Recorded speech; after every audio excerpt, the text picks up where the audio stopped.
भारत माता की।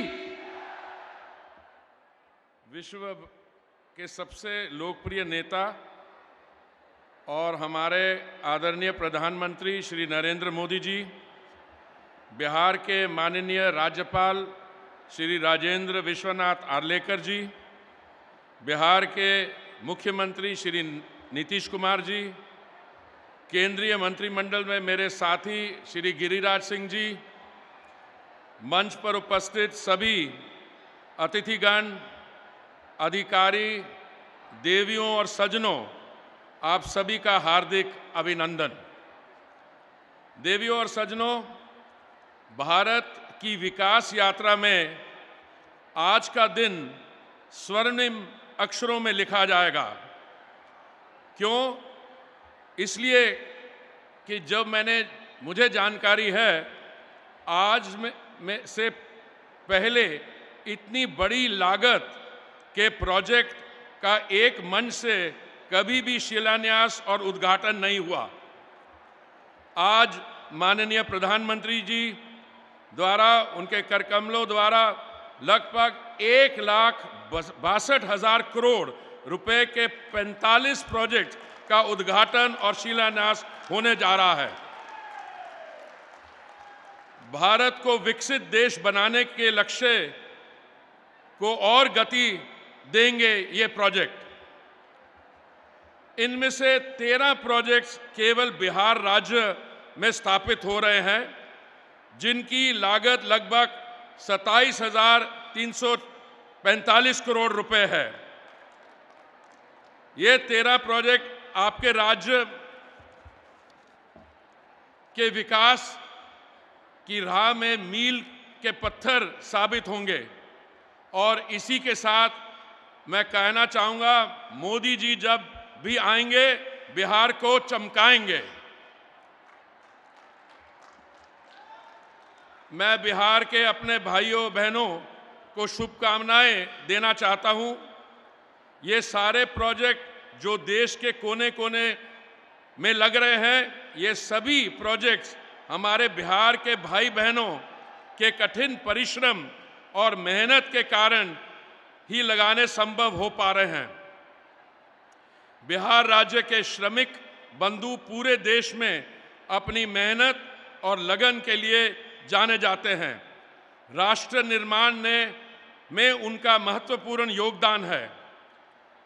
इन सभी परियोजनाओं के इम्प्लीमेंटेशन में जो रोजगार का सृजन हुआ है और होने वाला है, उसका लाभ बिहार और देश के सभी श्रमिक बंधुओं को अवश्य मिलेगा। इन 45 प्रोजेक्ट्स में से मैं 2-3 के बारे थोड़ी सी आपको दिल की बात करना चाहता हूं। इस समय भारत की अर्थव्यवस्था बहुत जबरदस्त तेजी से, विश्व भर से 3 गुना ज्यादा तेजी से ऊर्जा का यूज हो रहा है। हर रोज हम 5 मिलियन बैरल तेल हमारी रिफाइनरीज में रिफाइन होके पेट्रोल और डीजल बनाया जाता है। और हम आज ONGC Krishna Godavari basin cluster 2 एक अत्यंत महत्वपूर्ण प्रोजेक्ट है। ऑयल एवं गैस आपूर्ति के लिए हमारे देश मुख्य रूप से आयात पर निर्भर रहा है। इस प्रोजेक्ट के लगभग 45,000 बैरल तेल प्रतिदिन और लगभग 10 million metric standard cubic metre gas का प्रोडक्शन होगा हर रोज, जिससे देश के तेल और गैस के कुल उत्पादन में लगभग 7% की वृद्धि होगी।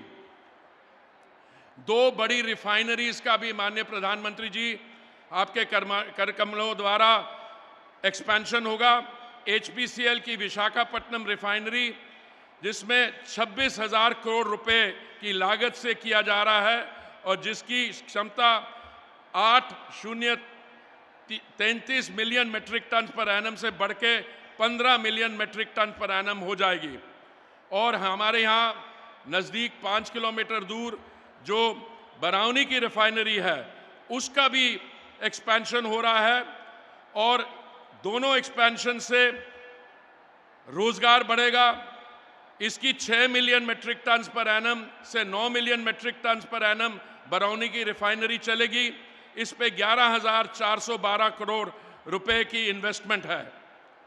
माननीय प्रधानमंत्री जी, इसमें इसके दौरान 65 लाख मैन डेज का रोजगार भी मिलेगा। इस प्रोजेक्ट के अंतर्गत प्लास्टिक पार्क स्थापित किया जाएगा, जिससे हमारे उद्योग, एमएसएमईज और लाखों लोगों को रोजगार का लाभ मिलेगा।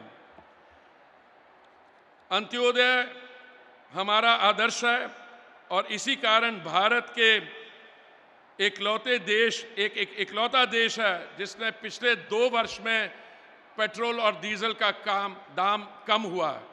आपने ये निर्णय लिया था नवंबर 2021 में और मई 2022 में, जिससे कारण हमारे यहाँ पेट्रोल और डीजल का दाम 13 रुपये और 16 रुपये कम हुआ।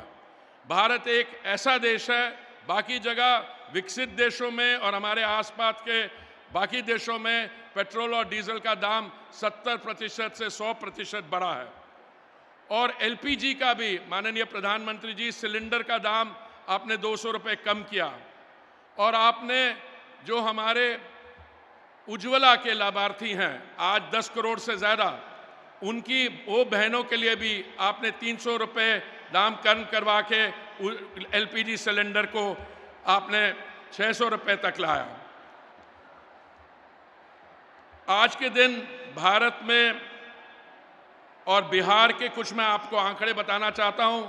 माननीय प्रधानमंत्री जी, जब आपने दायित्व संभाला था 2014 में, उस समय देश में 14 करोड़ एलपीजी कनेक्शन थे।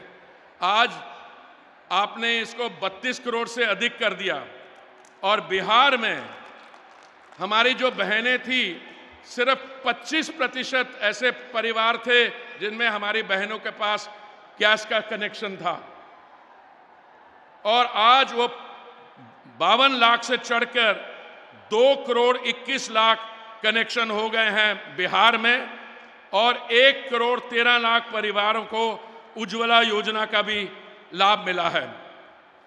और समय ना लेते हुए मैं सिर्फ यही कहूंगा कि आज का ये ऐतिहासिक दिन भारत और बिहार के विकास की यात्रा में स्वर्ण अक्षरों में लिखा जाएगा। हम सौभाग्यशाली हैं कि माननीय प्रधानमंत्री जी के नेतृत्व में हम इस अवसर के साक्षी बने हैं। ये यात्रा जारी रहेगी और जन विकास के नए आयाम स्थापित करती रहेगी। बहुत बहुत धन्यवाद।